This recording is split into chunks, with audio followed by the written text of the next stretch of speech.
Hey friendos, I am actually getting up to start the next installment in my in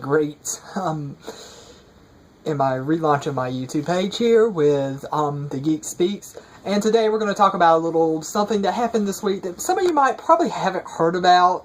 Just a little teeny tiny story about apparently Spider-Man coming into the Marvel Cinematic Universe. Oh my goodness, I think everybody and their mother in the geek world has heard about this at this point, but, I'm gonna be another asshole giving his thoughts, so here we go.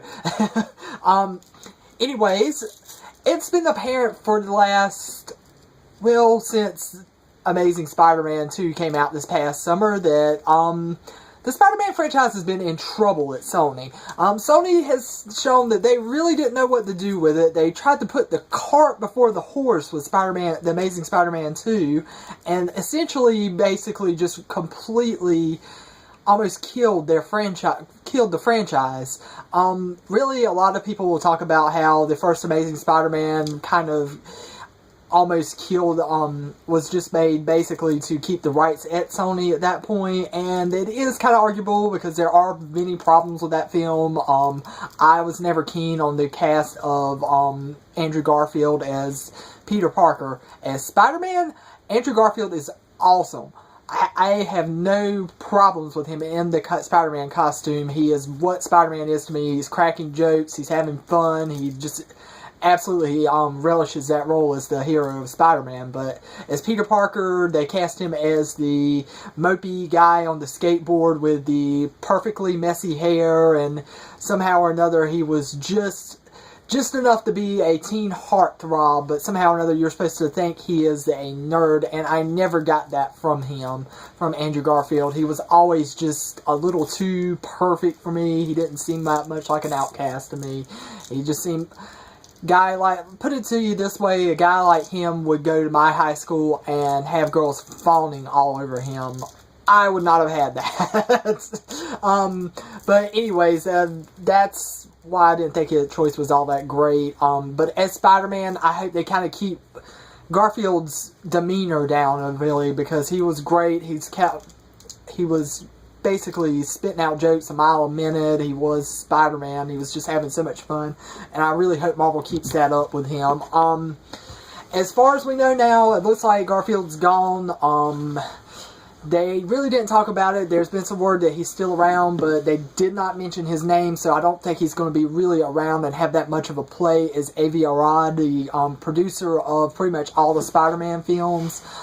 He's pretty much, I think, going to be taking a much smaller role now that Kevin Feige and the Marvel crew are coming in to really kind of right the ship a little bit.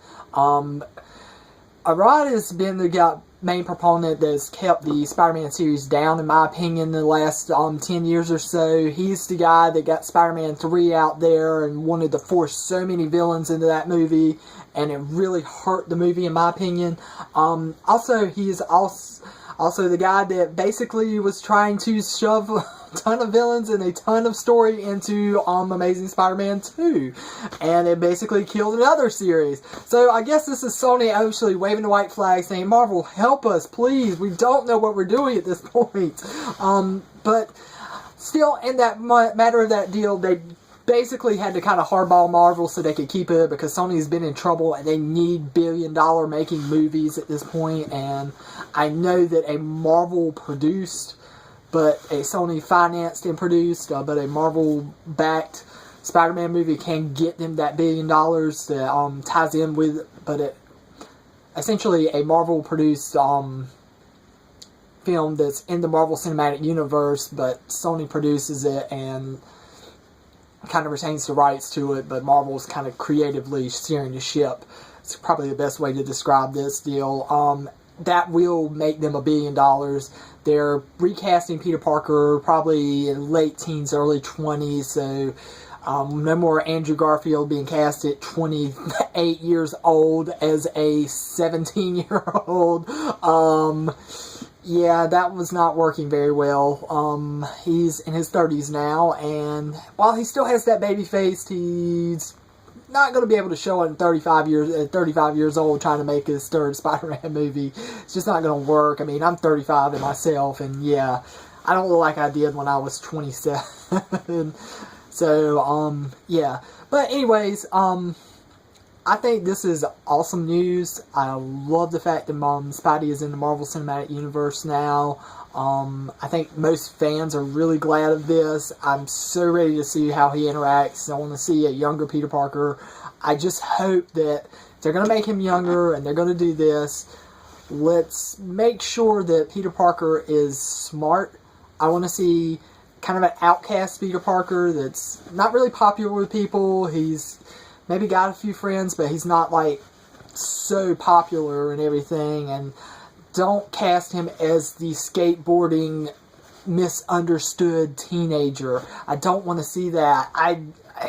It bugged the tar out of me. I don't know how people thought that was a good idea, but I want to kind of see him as a nerdy kid who loves science and it's a little bit of a bookworm and things like that. I want to see him really be true to Peter Parker in the comics as a younger kid. Maybe have him grow into relationships with people and things like that. Kind of do it a little more organically instead of going googly-eyed over the girl there at the very first beginning. And he's just nerdy enough now to pull it off, you know. I don't want to see that. I'd rather see him kind of grow naturally into relationships and find people finding time. And I really want to see Peter Parker as the guy that kind of breaks promises to people and things like that, because his responsibility is so big as Spider-Man that he can't do it. And, you know, I think Sam Raimi tackled that very well, and Mark Webb kind of did. I mean, he was trying to a little bit in Amazing Spider-Man 2, but that movie was such a mess that it was hard to really focus on anything like that. But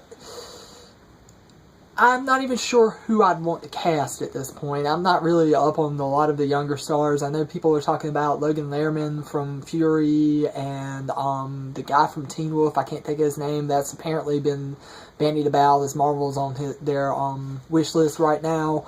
I know that they're probably going to be announcing a casting pretty soon, because they're really pushing to have him in Captain America Civil War, and I can't blame him. That's a great place to introduce Spider-Man.